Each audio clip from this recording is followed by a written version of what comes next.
Dia itu kan Hamosia. Hamosia itu kan sang Mesias itu memegang 3 peranan. Seorang Mesias haruslah seorang raja, dia seorang imam, dan dia seorang nabi. Yesus adalah raja karena dia tunas Daud.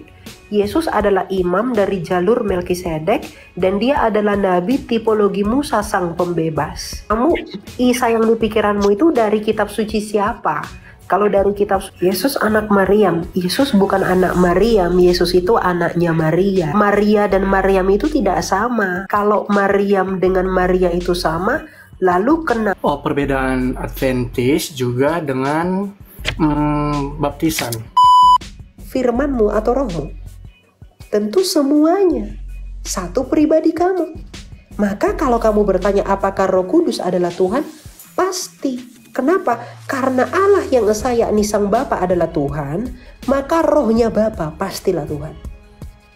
Firmannya Bapa pastilah Tuhan. Sama seperti kamu.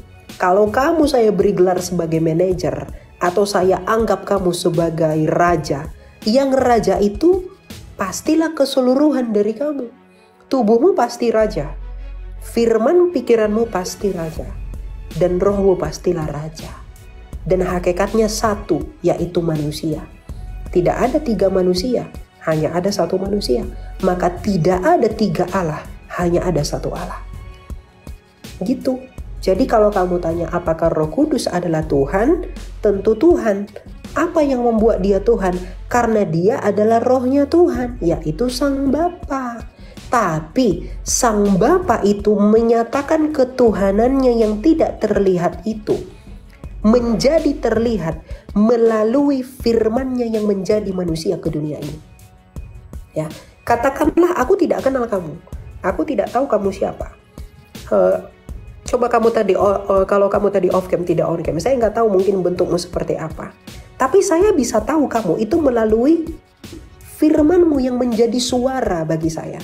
Maka saya bisa mengenal kamu dari suaramu. Dari firman di pikiranmu yang menjadi suara di telinga saya. Meskipun saya nggak melihat wajahmu, tapi bisa saya tahu kamu siapa melalui firmanmu yang saya dengar dalam bentuk bunyi. Maka Bapa itu pun kita tidak tahu itu di mana. Bentuknya seperti apa, rupanya seperti apa, kita tidak tahu Bapa itu seperti apa. Tapi kita bisa mengenal dia melalui firmannya atau pikirannya yang menjadi manusia. Kalau firman-Mu menjadi bunyi di telinga saya, maka firman Allah menjadi manusia bagi dunia. Itu persamaannya.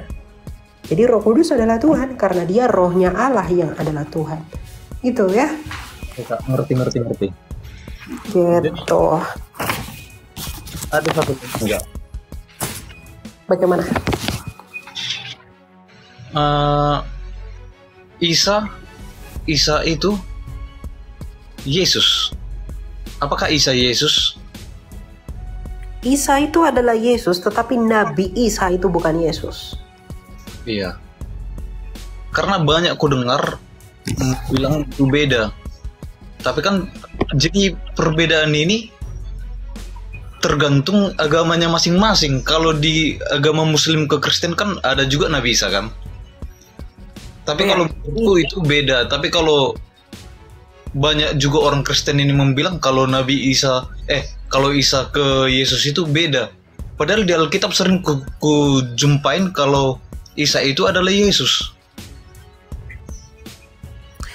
Kalau kamu berbicara tentang Isa yang ada di iman yang lain, itu tidak sama dengan Yesusnya kita. Tapi kalau kamu melihat Isa itu dari Isa yang ada di Alkitab, itu sama. Kalau Isa yang diceritakan oleh kitab suci agama lain, itu tidak sama dengan Yesusnya kita. Terus kalau Isa itu Yesus. Isa itu adalah Yesus kalau di kekristenan kan? Isa yang ada di kitab suci ya, bukan dari iman lain. Sekarang begini, Isa yang kamu maksud adalah Isa yang mana dulu? Karena di luar Muslim pun ada Isa yang menurut versi Kristen, namanya juga Isa. Karena Isa itu kan nama Syria Timur dari Yesus. Oh, Yesus itu nama. Yesus itu kan nama Yunani. Itu dari Yesu, kemudian ditambah sufiks s. Sufiks s itu menandakan kalau dia itu laki-laki, maskulin. Nah, Oh, maka Yesus dalam bahasa orang Syria itu disebut dengan Iso. Kalau orang Barat, kalau orang Syria Timur itu menyebutnya dengan Isa. Tapi tetap merujuk kepada pribadi yang sama dengan deskripsi yang sama di dalam sejarah. Tapi kalau kamu berpikir Isa dari kitab suci agama lain, itu tidak sama dengan Isanya kita. Isa mereka ya Isa mereka, Isanya kita, Isanya kita. Gitu. Karena itu Isanya kita itu sama dengan Yesus Kristus karena itu adalah korespondensi fonetis namanya. Gitu. Tapi kalau Isa yang di agama sebelah itu punya mereka, itu milik mereka, itu tidak punya kita. Gitu. berarti berarti Tuhan Yesus kita itu berarti nggak pernah nabi ya? Bukan berarti Nabi Isa ya? Yesusnya kita juga gelarnya nabi, bro. Karena dia itu kan Hamosia. Hamosia itu kan sang Mesias itu memegang 3 peranan. Seorang Mesias haruslah seorang raja, dia seorang imam, dan dia seorang nabi. Yesus adalah raja karena dia tunas Daud. Yesus adalah imam dari jalur Melkisedek, dan dia adalah nabi tipologi Musa sang pembebas. Gitu. Jadi kamu Isa yang di pikiranmu itu dari kitab suci siapa? Kalau dari kitab suci teman-teman muslim tidak sama. Karena deskripsinya semuanya berbeda. Gitu. Ya. Yesus anak Maryam. Yesus bukan anak Maryam, Yesus itu anaknya Maria. Gitu loh. Maria dan Maryam itu tidak sama.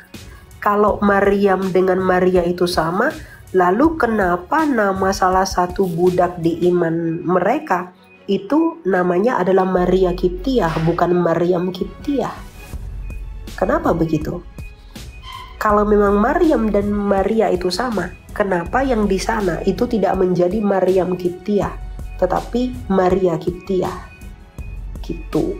Jadi tidak sama. Ya. Maryam dengan Maria itu tidak sama. Gitu. Sesederhana itu sebenarnya.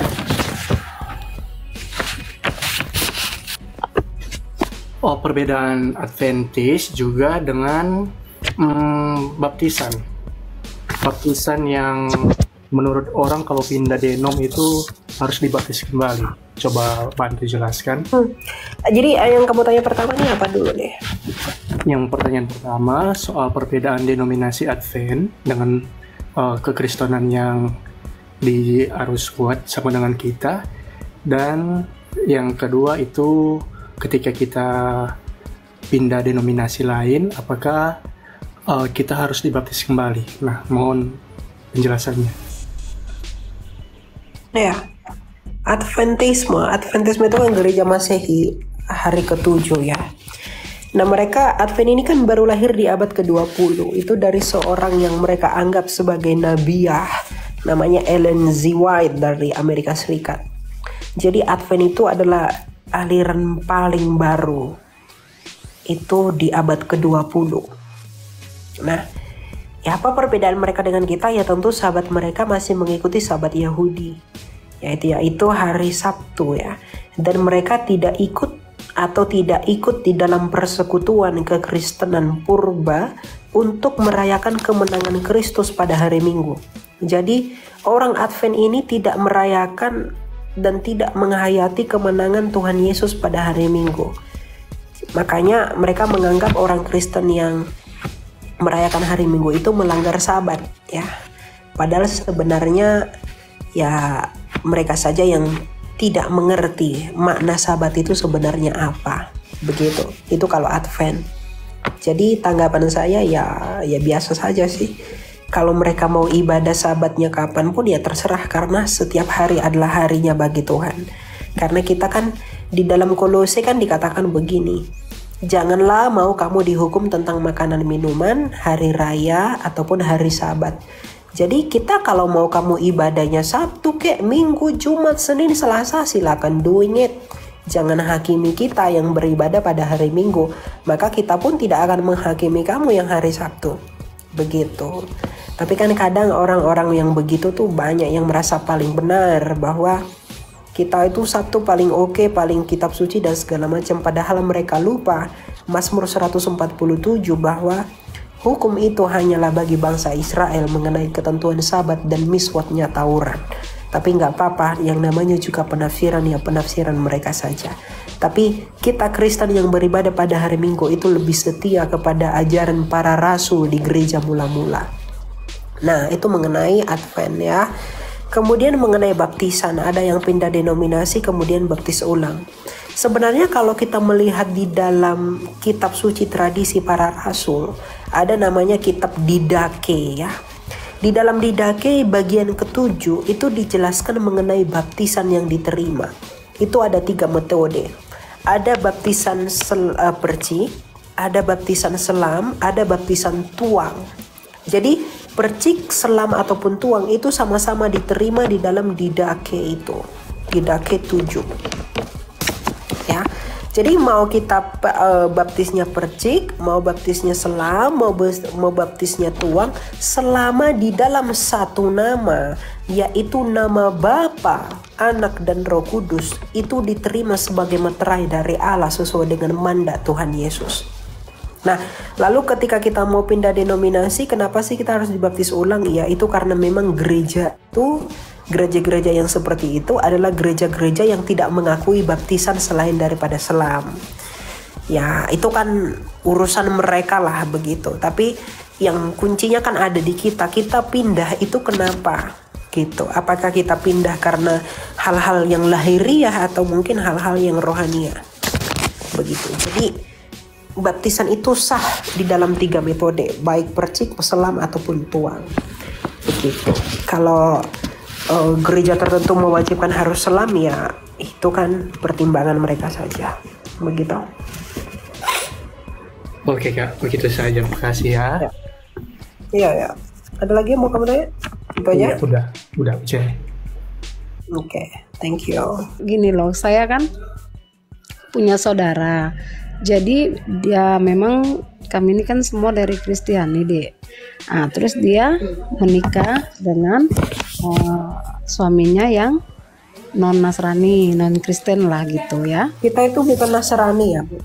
Kristen dan Nasrani itu tidak sama. Nasrani itu sekte sesat. Iya, Kristen ya. Iya. Jadi dia ini karena suaminya itu seorang aparatur negara, jadi menikah secara Islam.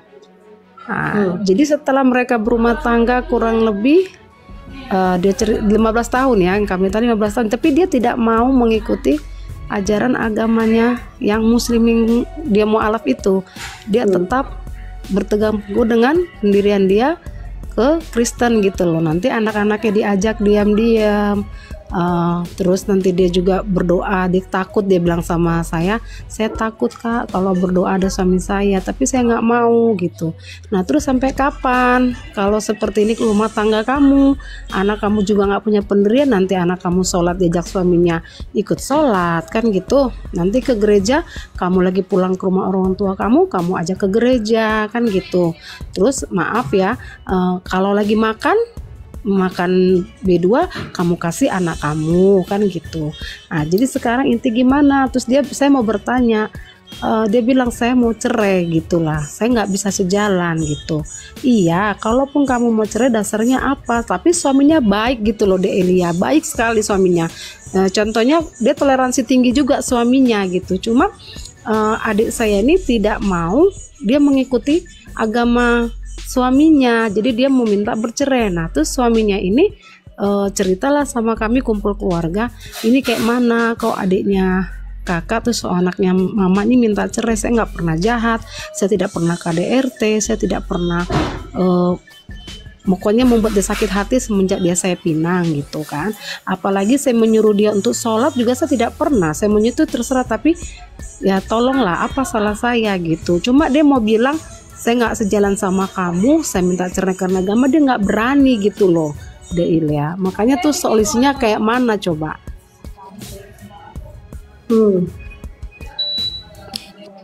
Ya bagaimana ya?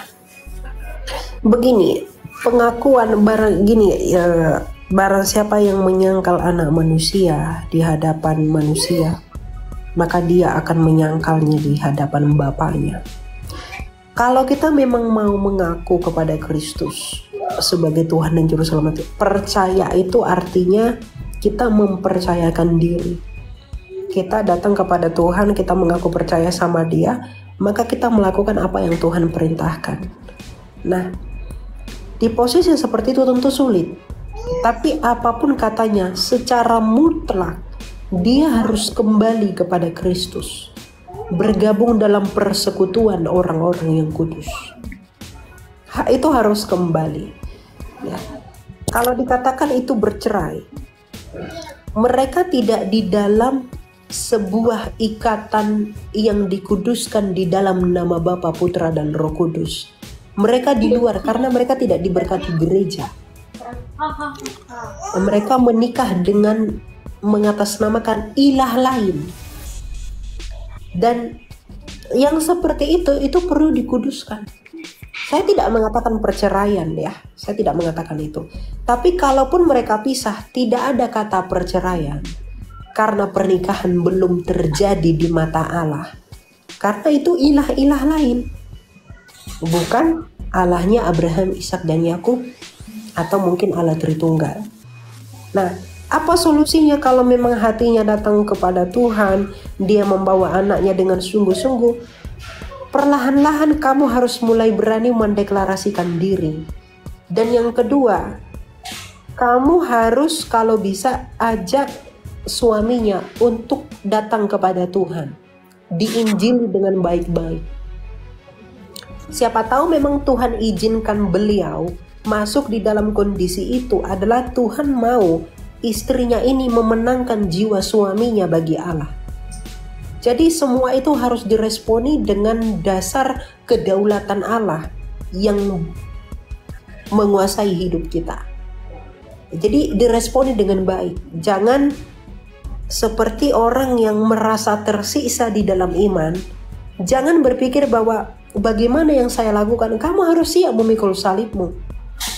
Bukankah Tuhan Yesus datang? Aku datang membawa pedang, memisah-misahkan anak dari orang tuanya, anak laki-laki dari orang tuanya. Karena itu makna penginjilan. Hikmat dunia yang masih dipakai oleh suaminya tidak akan pernah bisa bersatu dengan hikmat Allah yang ada di dalam istrinya. Jadi jangan pernah katakan bersatu. Bukan begini, bukan berarti agama ini atau kekristenan ini merusak relasi. No, tidak merusak relasi. Justru memulihkan relasi yang berkenan bagi Allah. Jadi apa yang mesti dia lakukan? Ada dua hal. Dia harus mendeklarasikan dan jujur kepada suaminya, dan lihat bagaimana respon suaminya. Yang kedua, injili suaminya. Kalau memang hal itu tidak mendatangkan yang baik bagi kita, itulah salibmu. Itulah yang harus kamu pikul. Kalaupun berpisah, belum ada kata perceraian. Karena tidak satu di dalam nama Bapa, Putra, dan Roh Kudus. Tuhan Yesus kan bilang, apa yang telah dipersatukan Allah tidak dapat dipisahkan oleh manusia. Sekarang masalahnya, apakah mereka dipersatukan oleh Allah yang diperkenalkan oleh Tuhan kita Yesus Kristus? Kan tidak. Ya, betul. Jadi itu solusinya kepada mereka. Ya, oke, makasih. Ya. Shalom. Ya, Tuhan berkati ya. Sampaikan salam saya. Amin, amin. Ya, Jadi lebih baik mulia di hadapan Allah daripada di hadapan manusia. Itu sebenarnya poin yang mau saya tekankan.